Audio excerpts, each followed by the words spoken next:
Too Sweet Wrestling Podcast. Yes, ladies and gentlemen, welcome back. It is April 4th, and this is a special Wednesday edition, episode 13 of the Too Sweet Wrestling Podcast. Yes, ladies and gentlemen, I'm back, and you know what? I once made a vow that I would never do a WrestleMania prediction show on my own. But guess what? I'm breaking that vow today. It's WrestleMania season, and I am going through all matches, every single one of them by myself, and it is going down. I'm about to have some fun, and we are going to talk about all the matches first. You can follow me on Twitter at OMG Corey B. You can type in the space bar OMG space Corey space B. You can find me on Twitter at OMG Corey B and at the number 2 Sweet Pod. Today we're going to be on YouTube only, so I'm not going to waste any more of your time. Also, you can find the TeePublic store at tpublic.com/user/OMG Corey B. But let's get right on into this.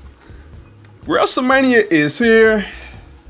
The season is here, and everybody's all excited. Everybody's up in arms. Whatever have you. Everybody's upset about something. Everybody's excited about something. We are all ready to go. I have another review coming after this, so stay tuned for that. Another Impact versus Lucha Underground. I'm going to review that as well, so stay tuned for that.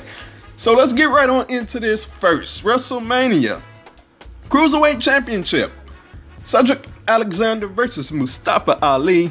And like I said, a lot of people up in arms. There's a lot of people up in arms about this being on the pre-show. And I mean, look, once they made the tournament and they said it was going to culminate at WrestleMania, the first thing I said was, oh, that's going to be on the pre-show. Because look, I'm not up in arms because if they didn't have the common sense enough to put Neville and Austin Aries on the main card last year, I knew this wasn't going to make the main card. I mean, come on. But it is what it is. It's going to be on pre-show. It's going to be a fantastic match. Triple H has done a fantastic job ever since he's taken over 205 Live. The shows have been great. We have the finals of the tournament here. As for the winner, I am going to go with Cedric Alexander to pull off the win. And I think it's going to be a phenomenal match on the pre-show card. I'm very much looking forward to it. So we're going to move on. Going to keep it going quick. Andre the Giant Memorial Battle Royal. That's not much I have here. The participants are Dolph Ziggler, Matt Hardy, the Revival, Mojo Rawley, Baron Corbin, Goldust, Ty Dillinger, and Breezango. This is just your typical battle royal. I mean, we've seen the match plenty of times. It's going to be a battle royal just to get the fans excited and ready to go. Not much to this match, although it's pretty sad to see Dolph Ziggler in this match after he had that phenomenal storyline. When he drops the belt, the United States title belt, we get all excited about these scenarios of when and how he could come back, and he's done nothing ever since. Matt Hardy is going from the ultimate deletion, to this, and the Revival. And I'm just gonna go ahead and go with my winner in this. In the end, I think they're going to go with Matt Hardy. I think it comes down to Matt Hardy and Dolph Ziggler as to who's gonna win. But I'm gonna go with Matt Hardy as your winner to keep some type of momentum going. I mean, the results haven't been great for the Andre the Giant Memorial Battle Royal winners, but to keep some type of momentum going after Ultimate Deletion, I have Matt Hardy winning here.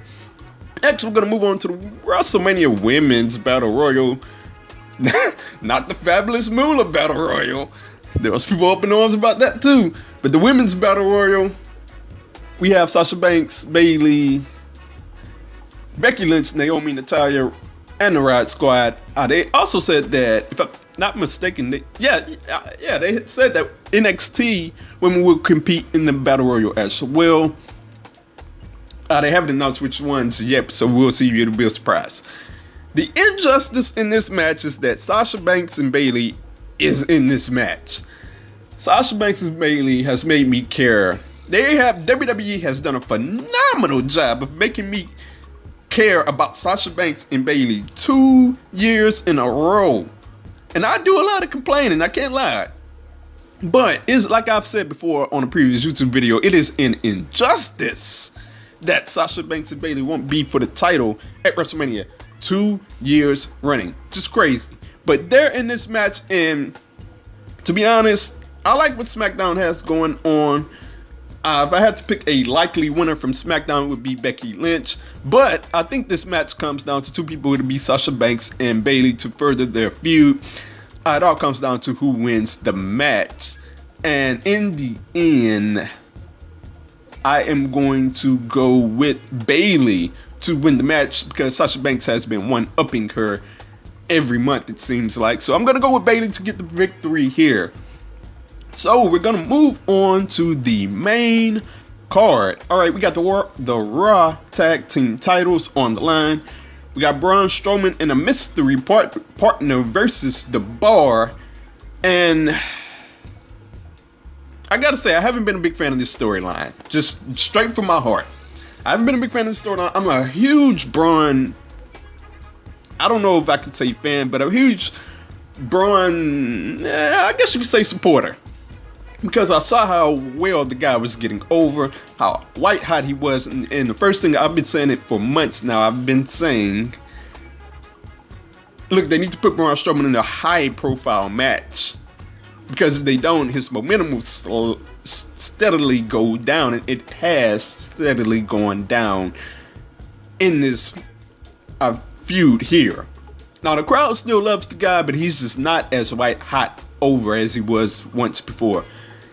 As for the mystery partner, they had Braun Strowman on the Go Home edition of Raw, and some people liked it. Some people thought it was funny. It was kind of funny. I didn't really like it myself, but it is what it is. Braun Strowman can put over the comedy stuff really well, so it was pretty decent. But as for his real partner, heading into WrestleMania, he took a picture with Bray Wyatt. I don't know if that was on Instagram or Twitter or whatever. He took a picture with Bray Wyatt that fueled some flames. But I think the mystery partner will be, and I got it written down here, the Big Show. And that would be a letdown. And it's funny because right as I was writing down my notes, I had Big Show, and just right as I finished the W on Big Show, I put right after it turn heel. Like, eventually, it's going to be Big Show and Braun. They're going to win the Raw Tag Team titles. That's going to be my pick, by the way. And then eventually Big Show is going to turn heel. Because that's what Big Show does. And then they're going to have a feud or whatever. And, look. I sincerely want Braun Strowman to be in the world title hunt after WrestleMania, but that's not going to happen. Eventually, he's going to work his way back up there, but I think it's going to be a case of too little, too late. This is much like when TNA had Samoa Joe, and Samoa Joe was white hot, and they messed around and they messed around and they messed around with him, and once they finally put the belt on him, it was like, okay, good, but it would have been better had you done that a year ago or months ago. And I get that. That's the feeling that we're going to have when Braun Strowman eventually wins the title. But as for this match, Braun Strowman and the Big Show will win the tag team titles. Moving on, we have the SmackDown Tag Team Championships. We have the Bludgeon Brothers versus the Usos versus the New Day. And they had a lot of people thinking that, there was a lot of whispers going around that this may be a TLC match. But apparently not, so we have this match. This all got started with the Bludgeon Brothers, Bludgeon Dominance, I have written down here, at Fastlane, where they just completely destroyed the Usos and the New Day. And that was one heck of a beatdown. I gotta say that I really enjoyed it. But here we are again. And I got written down here that the New Day versus the Usos, they needed something to spice this feud up, and apparently the Bludgeon Brothers are it. This is a low-key match of the night candidate. Excuse me. Even without the TLC stipulation, I think that these guys will run wild. I'm very happy to see the Usos on the main card. That does me a lot of good. Those guys have worked hard to get to where they are. Their heel turn has been phenomenal. They do great in their jobs, and boy, do they deserve it. We chant you deserve it too much, but those guys really deserve it. As for the end, I wouldn't have a problem with anybody winning, but I don't see how you don't put the titles on the Bludgeon Brothers here. They have to win here. This is not a make or break match, but this is a match to where, okay, this is the Bludgeon Brothers' first big feud, and this is their time to win the titles. I mean, we've been trading the titles back and forth, the Usos and the New Day, so much that to where it's time for somebody else to win them, and the Bludgeon Brothers will win the titles at WrestleMania. So moving on, I could already use a drink of water here, but moving on, I'm already just halfway through the United States title match. We have Randy Orton versus Jinder Mahal versus Bobby Roode versus Rusev, and it is gonna be on Rusev Day. Yes, indeed. Look, I gotta tell you, this whole United States title feud was pretty stale, to say the least. It got started over a top 10 list, to which this feud got stopped before it even got started. I mean, you're fighting over a top 10 list. So that hurt it from the get-go. Randy Orton winning the title at Fastlane, I mean, that didn't do a whole lot for me. I made him a Grand Slam champion, but So this feud wasn't going anywhere until Rusev got in the fold. Rusev is now in the fold, and everybody is, like I said, everybody's excited or up in arms about something. Everybody's excited about Rusev here, and I'm totally excited about Rusev. But here's the but.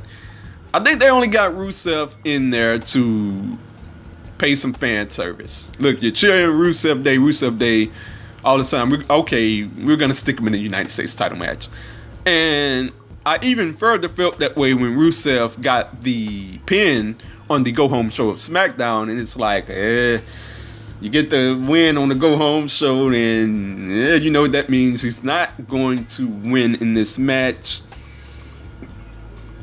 As for your winner, Jinder Mahal, I think there's a case to be made for him winning the title, but I'm not going to go there. I think that Randy Orton will win once again. He will maintain the United States Championship. And I gotta admit that this is one of the toughest picks of the night, because I don't see Rusev winning it, but I could see Randy, Bobby, or Jinder winning here as well. But I'm going to go with Randy Orton retaining. Excuse me. Randy Orton just won the title, so there's no need to take it off of him now. Next up, we have the Intercontinental Championship match. Finn Balor versus The Miz versus Seth Rollins. This has been a decent storyline, I got to admit. It's been a bit repetitive at times, but it all started with Finn Balor one-upping Seth Rollins. That eventually led us to Kurt Angle making this match. And we've had some pretty good moments in this build-up so far, leading us up until WrestleMania. We had the Miz TV, where the Miz turned Finn Balor and Seth Rollins against each other. It looked like they were gonna fight, and they started to beat up the Miz. We had the Miz Taraj fake out. It looked like they would fight, and they returned the favor. So the only thing I haven't liked in this build-up is that we've had two Seth Rollins and Finn Balor matchups. Now, the matchups have been great, but it feels like they have been throwaway matches just to build up to this match. And like, Seth Rollins and Finn Balor is a huge program that has been kind of thrown away, seemingly. But looking at this match, I wouldn't have a problem if anybody won it. Just like I said with the SmackDown Tag Team titles, but just like I said the SmackDown Tag Team titles, there's a person that needs to win here. The Miz has outgrown the title in my opinion. Like, he's just bigger than the title. He's reached the point in his career that he's bigger than the IC title. Seth Rollins should be on his way to the main event, if you ask me.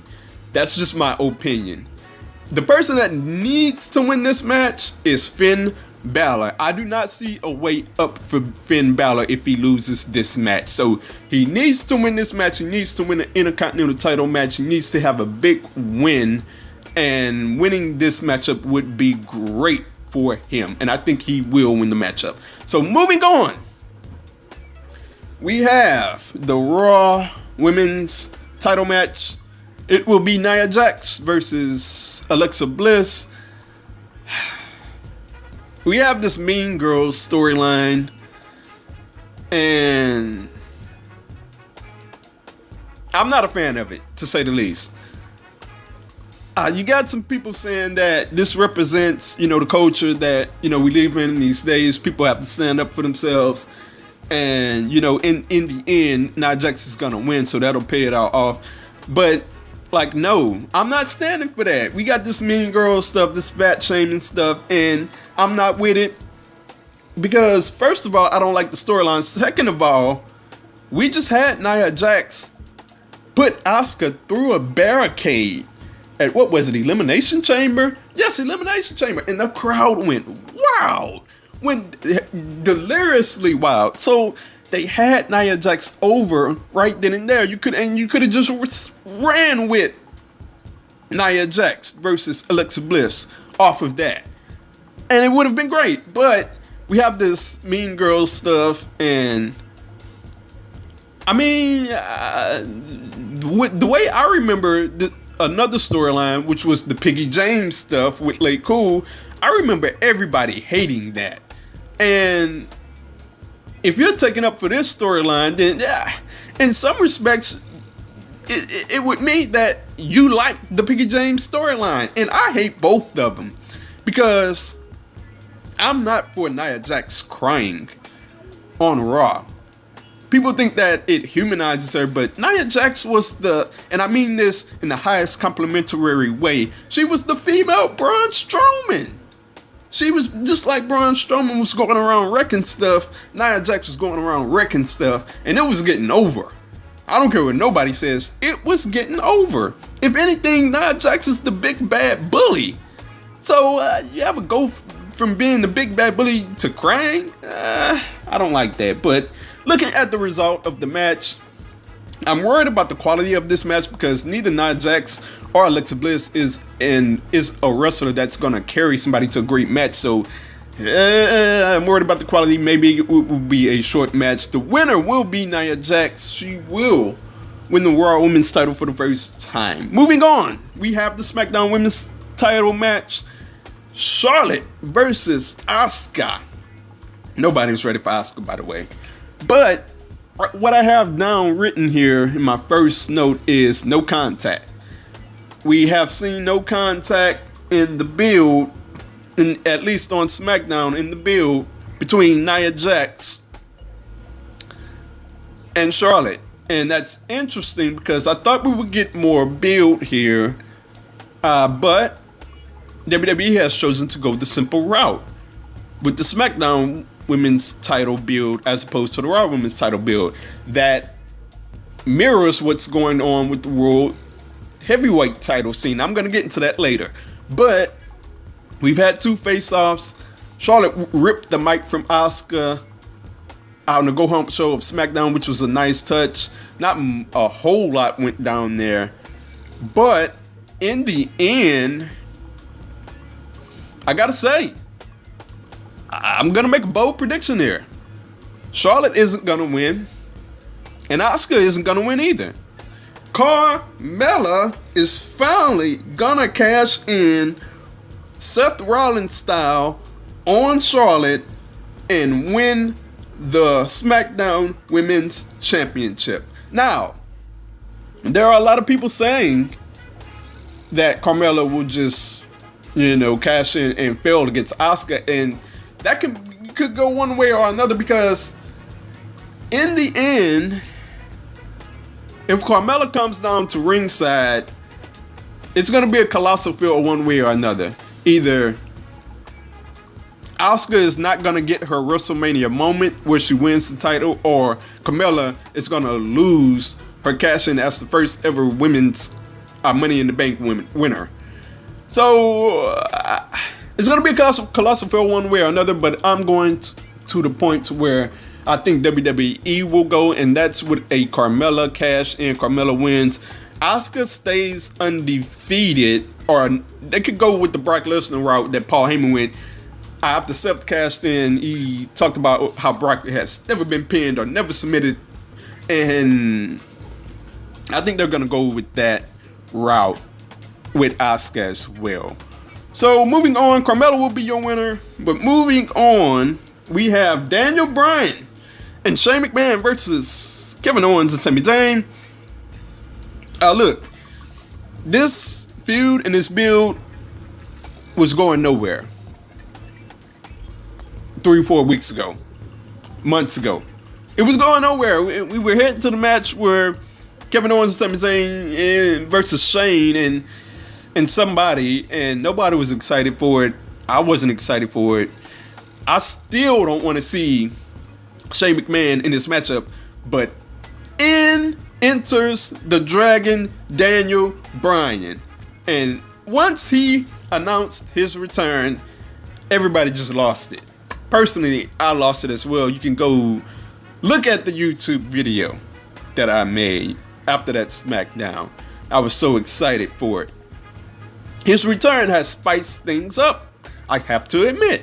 His promo, both of his promos were fantastic. The crowd just loves this guy.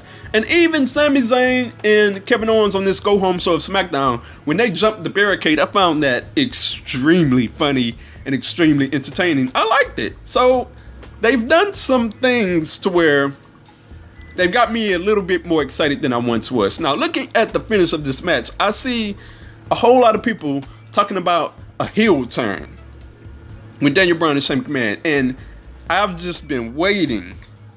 I've been wanting to get this point off, but I knew I had to do these predictions, so I've been waiting. What kind of sense would a heel turn make? Okay, let's go to Shane McMahon. If Shane McMahon turns heel, I don't care what kind of problems he has with Daniel Bryan throughout the match. The ultimate solution is getting Kevin Owens and Sami Zayn out of there. Why would Shane McMahon turn heel and help Kevin Owens and Sami Zayn stay on SmackDown?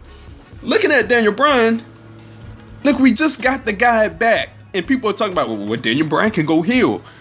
Like, that's like a parent giving a kid a new toy, and once the kid gets a new toy, the kid says, oh, I want the other edition of the toy. Like, no, you just got the toy. We just got Daniel Bryan back. And that was the only comparison I could make at the time. But we just got Daniel Bryan back. He's the most over babyface in an extremely long time. He gets old school pops from the crowd. He's the face of WWE. And I won't go down that path, because I think it's between him and AJ Styles, but I'm not going down that path. But we just got him back. Let him be a face. There's too many matchups out there for face Daniel Bryan to turn him heel. Like, no. So in the end, the result is going to be that Daniel Bryan and Shane McMahon will win this match, and Kevin Owens and Sami Zayn will get shipped off to Monday Night Raw. And after the superstar shakeup, or wherever the draft takes place, that's what will happen. They will eventually find themselves on Monday Night Raw. So, moving on, we have Ronda Rousey and Kurt Angle versus Stephanie McMahon and Triple H. After the Royal Rumble appearance that Ronda Rousey made, I for sure thought that they were going to put her into a high-profile match with one of the ladies in the women's division, because as I said months ago, why interrupt Asuka? Why interrupt Charlotte and Alexa Bliss only to get put in a match with Stephanie McMahon? Well, here we are in a match with Stephanie McMahon. Now look,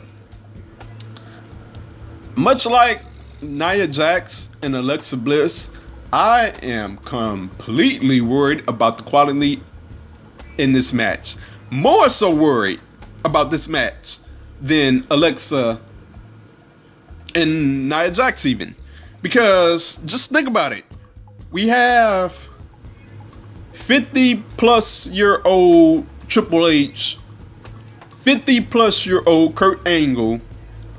We have Stephanie McMahon, who's not a wrestler, and we have an extremely green Ronda Rousey, who's in her very first match. Like, who's gonna carry who? Triple H hasn't had a great match since Daniel Bryan at WrestleMania 30. And I mean, his match with Dean Ambrose at Roadblock was pretty decent, but his last great big match was against Daniel Bryan. That's just facts. Kurt Angle clearly needs somebody to carry him. Like we seen when Ronda Rousey threw that clothesline on, I think it was Sonya Deville. That was just dangerous, and I don't give her a pass on that. Now, I give Ronda Rousey a pass on the promos. She's just learning how to cut promos. She's way too fast in her delivery, in my opinion. Way too fast, but I'm gonna give her a pass. Maybe she'll get better. But when it comes to moves, look, you only get one chance at that before you critically hurt somebody. And I thought she really hurt Sonya Deville. So it turns out that Sonya Deville was okay and everything was good, but she has to watch herself in this matchup. She has to watch how she suplexes somebody, how she throws those clotheslines, because it could be a dangerous scenario if she drops Stephanie McMahon on her head. So I'm worried about the quality of this match. I haven't liked the build to this match. After they promoted Ronda Rousey for every Raw leading into WrestleMania, she wasn't on every Raw leading into WrestleMania. But on the Go Home show, we had Stephanie McMahon put Ronda Rousey through a table. That was funny in itself. But as for the winner, like, they have no choice but to have Ronda Rousey and Kurt Angle win here. And the finish has to be Ronda Rousey tapping Stephanie out to an arm bar. That has to be the finish, point blank. So that's going to be the finish. Ronda Rousey wins here. Kurt Angle wins here. Ronda Rousey has I'm hoping for a great debut, but I just am completely worried about the quality of the match. So moving on. As I catch my breath there, we have the two world title matches. So first up, we are going to go with Brock Lesnar versus Roman Reigns. As I said at the beginning of this podcast, people up in arms, people excited. We've had people up in arms and people excited about this match going back and forth. Looking at the beginning of this build, we had the work shoot promo with Roman Reigns. I said it was a dangerous route to go. I said that the quality and the content, and they're cutting grass outside of my window. If you hear that, I'm sorry. I said that the content of what he said got cheered, not Roman Reigns himself. And I think over time, I have been proven right on that one. We have seen WWE go through all these bells and whistles. Vince McMahon, they've bought Vince McMahon out. They've bought out Brock Lesnar to play the role of having Roman Reigns in a sympathetic role, to have Roman Reigns get over. The fans cheered Brock Lesnar. And okay, on the Go Home show, I've seen a lot of people come out finally. Well, people haven't been out when Roman Reigns got booed, but mysteriously people have come out when Roman Reigns so-called got cheered on the Go Home show. So, like I said with the first like I said on the first week of this build, the content of what Roman Reigns said got over, not Roman Reigns himself on the Go Home show. Of course, they had the full-time members of the roster come out, and Roman Reigns got the full-time members on his side, and therefore the fans got on Roman Reigns' side. The fans started to cheer.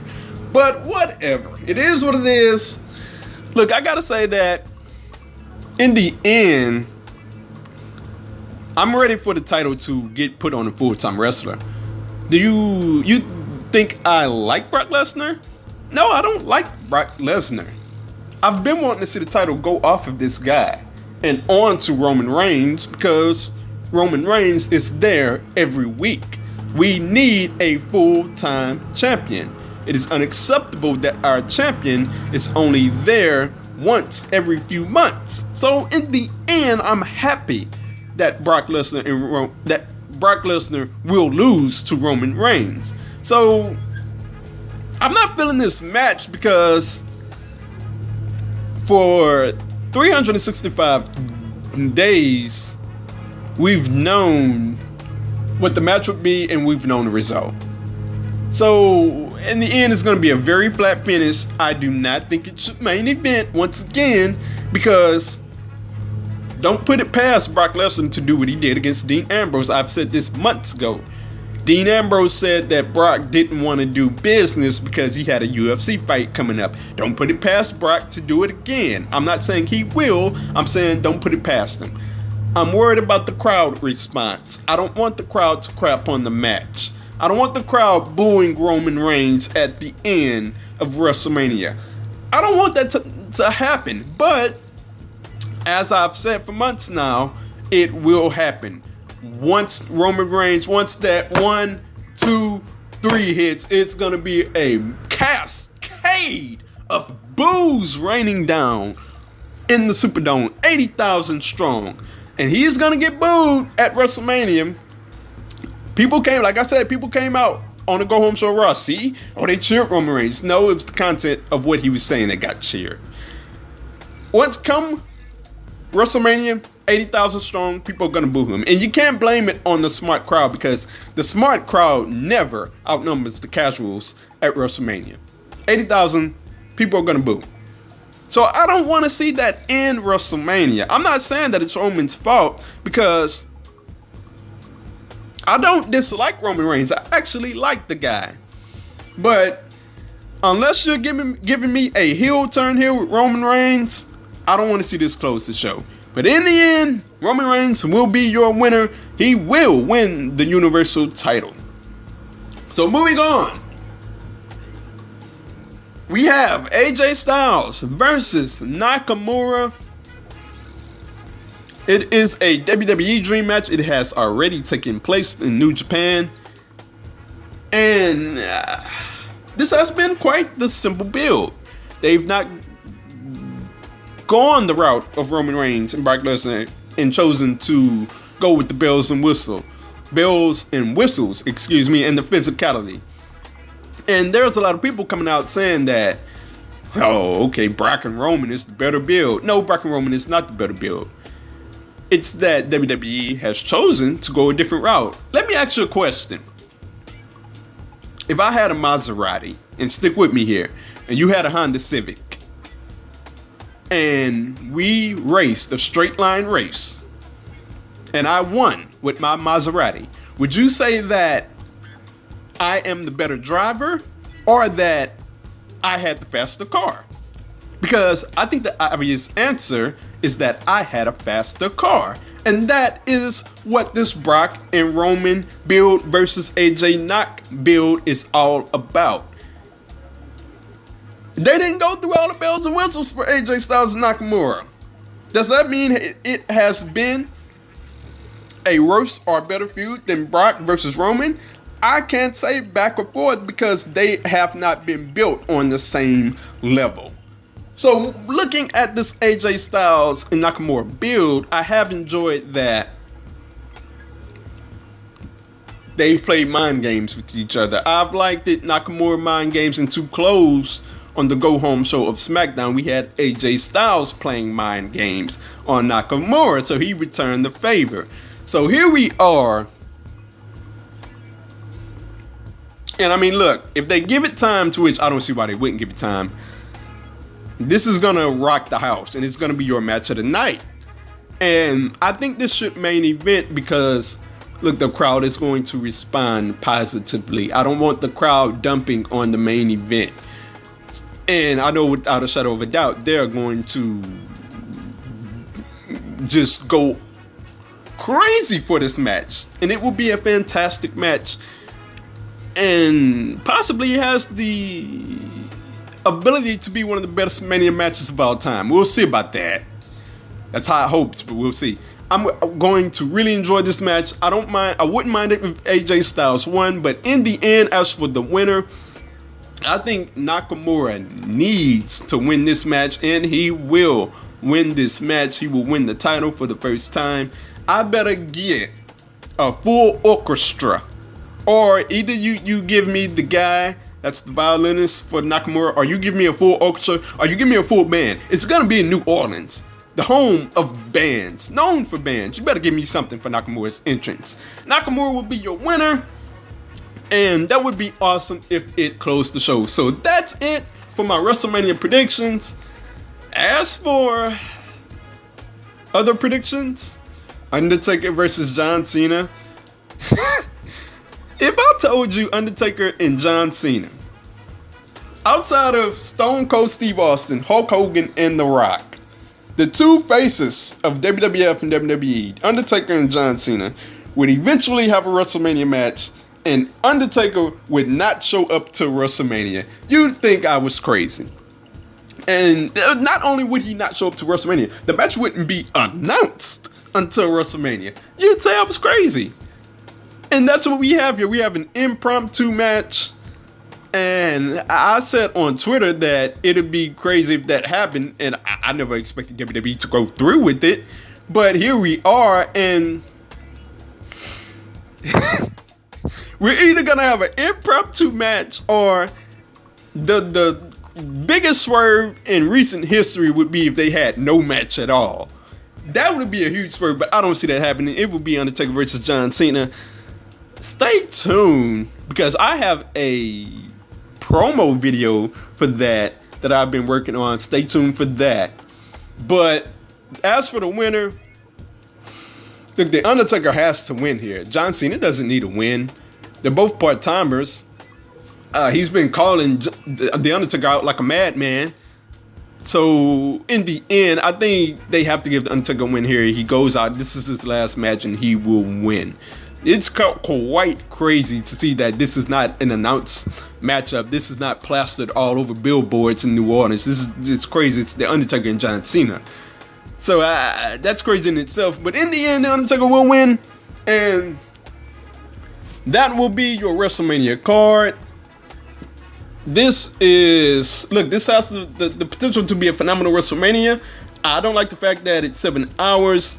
Look, I always say that New Japan, when it comes to Wrestle Kingdom, they don't go through all the bells and whistles. They have video packages here and there, but it's all about the action. If WWE made WrestleMania all about the action, with the bells, with some bells and whistles, with some extracurricular activities, it would be phenomenal. But it's so much extra that goes into WrestleMania to where it drags on, and I think it's going to drag on here as well. Hopefully it doesn't, but I think it's going to drag on. So that is your WrestleMania prediction show. I hope you enjoyed it, and I will be back next week on the Too Sweet WrestleMania podcast. Tell me what you think down below. What are you excited about for WrestleMania? What are your matches that you are looking forward to? What do you think the card will be, and how do you rate the card going into WrestleMania? Tell me what you think down below.